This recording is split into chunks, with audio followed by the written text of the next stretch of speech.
Hey y'all, welcome back to Cozy One Podcast. This is season 7, where we are dissecting different types of parents and different levels of parenting so we can be better parents, so we can be aware of what we need to tweak a little bit, what we need to get rid of, and what we need to add in. So I hope you guys are ready to be honest, ready to hear feedback and constructive criticism, because that's what it is.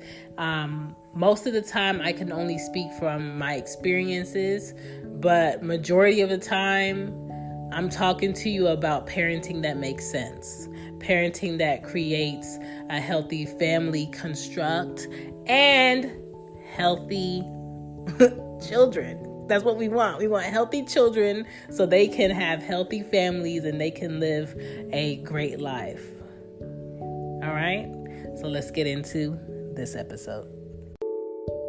Hey Cozy Woman fam, this is JC, the dopest mommy around and owner of He Hates My Tees, a novelty t-shirt company based out of Arlington, Texas. This is our first year grinding it out, and baby, it's been a beautiful journey. I'm a mommy of 2 spicy kids, Davy and Jameson, and an educator. And I started my company as a way to be self-sufficient and control my own narrative on my value after working several years in a corporate environment being, undervalued. My latest collection is called The Dopest Around, saluting all dope ass folks. We just released the Dopest Mommy Around dad hats, and they are fire. You hear me? Fire.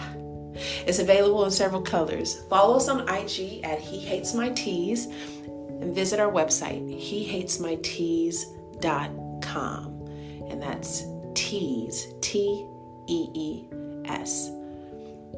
Use code COZY15 for 15% off your purchase. Love ya, be dope, stay dope, and I'll see you around. Here we go. Back to the show. Back to the show.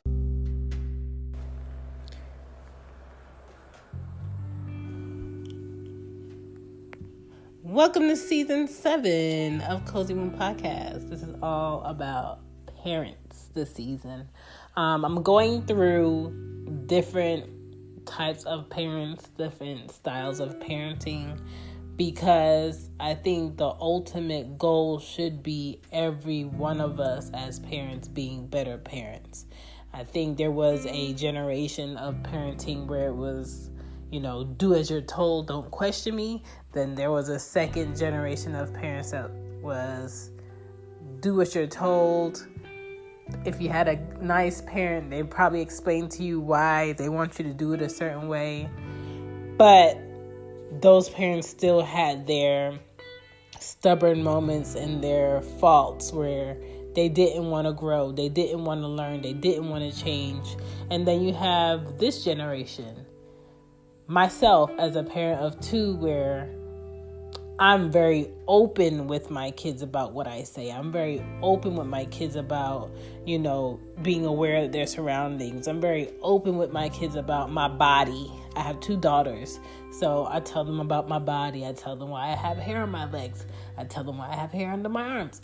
I tell them that, if it's a hot day, I might sweat under my boob. That's just like a natural thing. I talk to them about their bodies. I talk to them about making sure they lotion themselves and they don't let anyone touch them here or there, or if they feel uncomfortable, all of that. So I'm glad I'm a parent in this generation, because I don't know how my great grandmother felt about my grandmother being a great parent if she didn't share what she needed to share. And I don't know how my grandmother, a mother of 13 children, who was not affectionate, who was very strict and very mean and very, don't talk back, don't question me, and thought that all of her 13 kids were going to turn out great. And even my mom showed me that 1, you can do it. 2, don't be afraid to try. But she also showed me how to not ask for help. My mother also showed me how to struggle and make things harder for yourself when they don't necessarily have to be, because you don't want to ask for help. And you shouldn't ask for help first. You should struggle, and then you should hope that someone sees that you're struggling and hope that they offer their assistance. And that's not good to see, because now I'm a mother of 2 and I'm not afraid of having a hard time. Sometimes I would rather be within my hard time than to prepare and ask for help before times get hard. And that's very difficult, because a lot of mothers that have that mindset will take on more than they need to and forget to self-care and forget that they're a whole human being and they can do something in a better way, and neglect themselves. And I don't want to neglect myself because I'm afraid to ask for help. So when it comes to being a strong mom, I hate that mindset of, oh, I'm a strong mom. Like, it's nice to know that your mom can, but again, it's nice to know that your mom can also have help. It's nice to know that your mom is not afraid to ask for help. It's nice to know that your mom can manage everything that she's handling with work, with her personal life, with her feelings, with her spirituality, with her children, with her goals. I really hate seeing parents be these outgoing individuals before they become parents. And then they become parents and they get so lost in the sauce of parenthood that they forget their goals, they forget their dreams, they forget their downtime, they forget to have their peace. And we don't morph into parents when we have kids and then leave ourselves. Ourselves are always within us. So it is very important to have a time away from your children, just like it's very important to have a time with your children. And that could be individually, or that can be, with their dad and them. But kids need to see the dynamic between you and their dad. Kids need to see the dynamic between you and a new person that you love and you care about, and see that that person cares about you in a healthy manner, because that's going to correct or disturb who they become as adults, who they allow themselves to be involved with. And when it comes to being a strong mom, I feel like if my mom asks for help more, then I will be more willing to ask for help now. But because I saw my mom go through leaving my dad where we didn't starve, our bills were always paid, we had clean clothes, but my mom was emotionally and physically dying. And that was because she was stressed. She was in a very toxic relationship with my father. He talked down to her. He disrespected her. He threatened to cut me in half if she wanted to take me to go see family. It was a very controlled environment. So when we left there, we left and we stayed with relatives in Maryland, and my mom had her second stroke.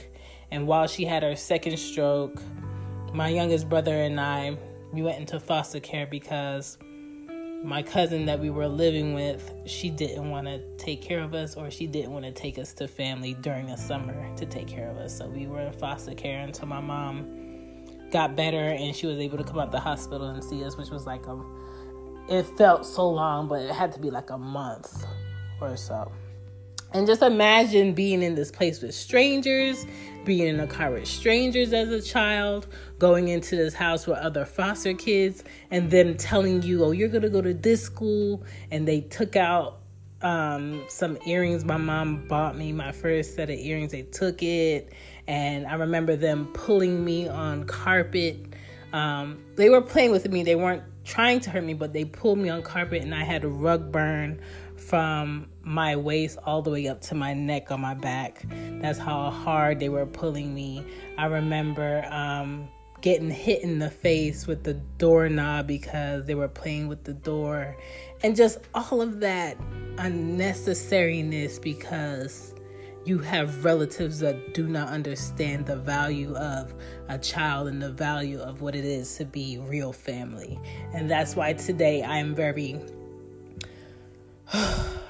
very strict and aware of who I claim as family, who I allow to be around my kids, and who I introduce my kids to, because I know what impact adults can leave on a child as a child, because I was that. So after my mom got out the hospital, she didn't go back to family. She went into a women's shelter, and we lived in a women's shelter for about a year. We went to school in Baltimore. That was a little bit better. My mom would work with the shelter for money. She would work with gathering toys for the kids that lived in the shelter. She would clean the apartment units at the shelter. And we would go to school. And then after that, she got on Section 8 and we got an apartment in Laurel, Maryland. And we stayed there. I think it was Stewart Manor. And we lived at that apartment for about 2 years. And that was my mom's first, place of her own. And I remember the social worker bought my mom's first TV. And I remember being in her apartment, and we didn't have any beds yet. And my grandmother slept on the floor with us. We slept on the floor. I liked it because my brothers, they lived in Philly, and they could come visit us really quick. And it was like an hour and a half ride, and we would go back and forth from Philly all the time. So I liked it. There was parks there. We had bikes. It was like, okay, this is like our new life. And even then, my mom struggled where she walked everywhere. We walked everywhere. We carried grocery bags until our hands were sore. She just was really dead set on being independent, no matter how hard she had to struggle through it. And yes, my mother had friends. Yes, my mom babysat, and they always offered to help her. And she was always say, no, that's okay. And sometimes I would find myself begging her to ask for help, and she'd be like, no. And I didn't know how much of an impact that left on me as a child, but I see it now with me being a mom where,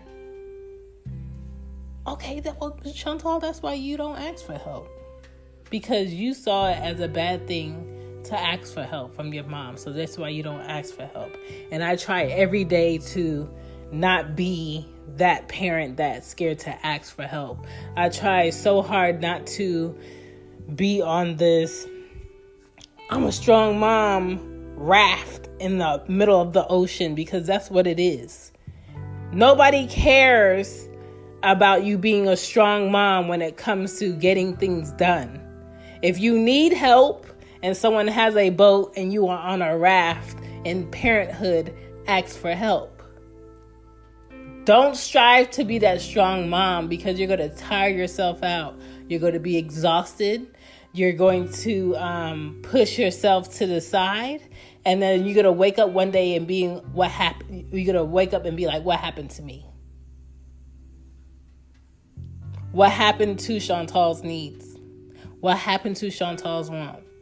What happened to Chantal's time? Yes, I am a mom. I love parenting, but what happened to my time? And I think being a mother is it's a beautiful thing. I love being a mom. I love being a mom to these girls, but there are days where I don't want to hear my name called. I want to take a nap and not be woken up by, Mommy, I want, or Mommy, can I, So If you're that mom out there and you are strong, we are naturally strong. We give birth to human beings. Men can't even take a cramp that we get when we're on our cycles, right? We are naturally strong. But don't be so stubborn as a mother to be like, I'm a strong mom, so I don't ask for help. That's like struggling on something you don't know and having a dictionary in front of you and a laptop with Google and there's Wi-Fi. Why wonder how to get the answer when the answer is right there? If you have people, if you have friends, if you have people who love you to support you and offer their resources and offer their help, take it. You don't have to struggle like that. I remember walking miles with groceries because my mom didn't want to ask for a ride from people who offer her a ride that she knew. I remember walking in the rain from doctor's appointments with my mom. I remember walking across golf courses because that was the fastest way to get to the apartment instead of walking all the way around. Even in college, like, I remember when I was working for the Gap, I was working for Rockaware at the Apparel Mart in Atlanta, and I was going to school full time. And Lenox was down the street from my school, and I worked at Lenox. And I would do overnights at Lenox at the Gap. All the greats worked at the Gap. I would do overnights at Lenox at the Gap. The next day, go to class, which was like a 3-hour class. Then go home, shower, get dressed, have one of my exes, Arya's dad, take me to Atlanta's airport really late at night, probably like at 10 o'clock at night. Stay there and act like I'm supposed to catch a flight. That airport closes at night. I would sleep in the airport and move around because they would clean the airport, so they would move the furniture, so you had to move. And wait until that 5 a.m. train would leave from the airport to go to Lenox and go to work.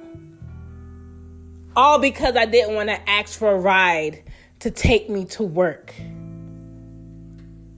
And sometimes I wouldn't even eat because I didn't want to ask anyone for money to eat. And I remember when Arya's dad found out that I was hungry, and the only thing that stopped me from getting something to eat was me asking for someone to buy me something to eat, or can you give me some money so I can get something to eat? Those words sound so stupid that you can't ask, but it was so hard for me to ask for money or help for something to eat, to ask, can you take me to the train? Can you take me to work? Can you drop me off at... It was so hard for me that I would make myself struggle.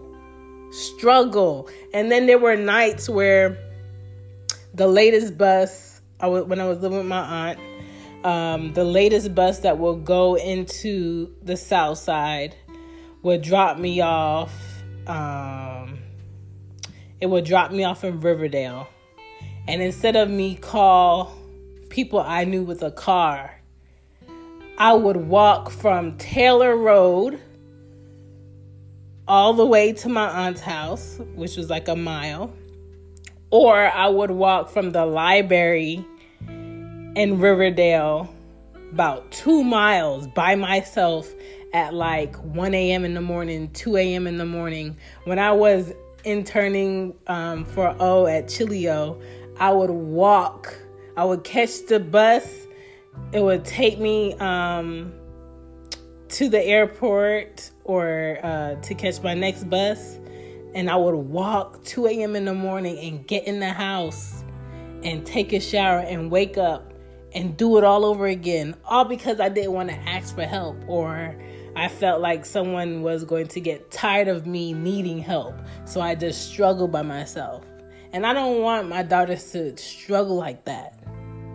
So What I'm saying is it does not help you. It does not help your kids being a strong mom. If you have resources and you have a support system, ask for help. It didn't help me before kids. It definitely didn't help me with kids. There are so many people that have helped me when it has come to my kids. A lot of friends, a lot of family, Lisa, Henny, Sarah, Victor, Chrissy.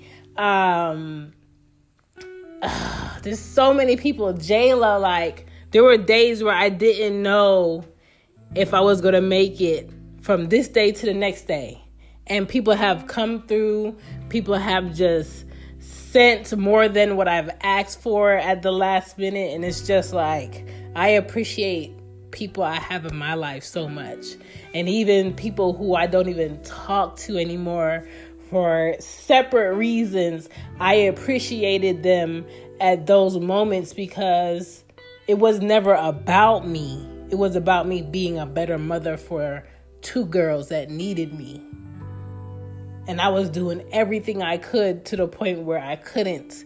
And people have come through. Opportunities have come through.